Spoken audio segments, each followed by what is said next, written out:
السلام علیکم ناظرین، انور مقصود صاحب کی نظر میں ہمارے وطن عزیز کی تلخ حقیقت، پاکستان میں سکون اور امن اس لیے نہیں ہے کیونکہ جہاں قانون اور آئین کی حکمرانی نہیں بلکہ کچھ شخصیات کی حکمرانی ہے۔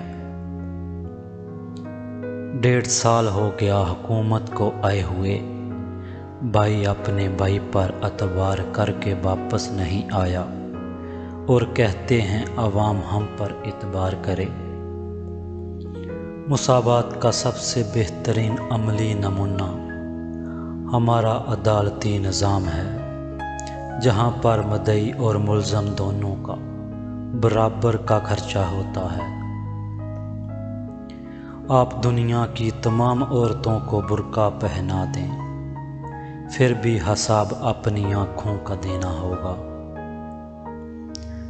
قرضہ ختم کرنے کے لیے قرضہ لے رہے ہیں، مہنگائی ختم کرنے کے لیے مہنگائی کر رہے ہیں۔ بڑی کوئی عجیب مخلوق سے واسطہ پڑا ہے۔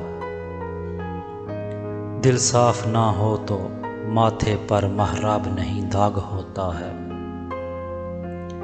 برائے مہربانی قومی اساس سے فروخت کرنے کی بجائے سیاستدانوں کے گھر فروخت کیے جائیں۔ اس ملک کو قوم نے نہیں سیاستدانوں نے لوٹا ہے۔ عجیب ملک ہے جہاں ٹریفک سگنل توڑنے پر تو جرمانہ مل جاتا ہے، لیکن آئین توڑنے پر کوئی سزا نہیں ہوتی ہے۔ لوگ سر بچانے کے لیے ظالم کے ہاتھوں میں ہاتھ دے دیتے ہیں۔ حسین علیہ السلام نے ہاتھ بچانے کے لیے سر دے دیا۔ ایک بار فیض صاحب سے کسی نے پوچھا کہ یہ ملک کیسے چلے گا؟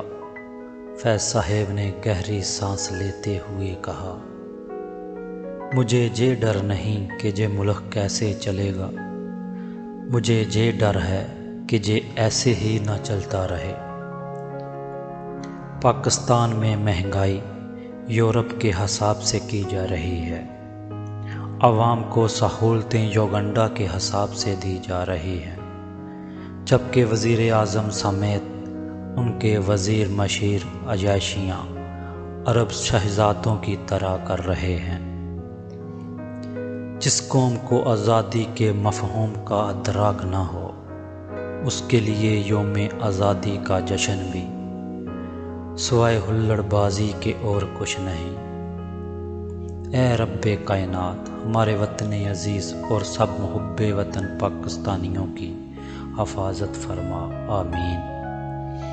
ناظرین، ہماری حوصلہ افزائی کے لیے ہمارے چینل کو سبسکرائب کریں اور ویڈیو کو شیئر ضرور کریں۔ شکریہ۔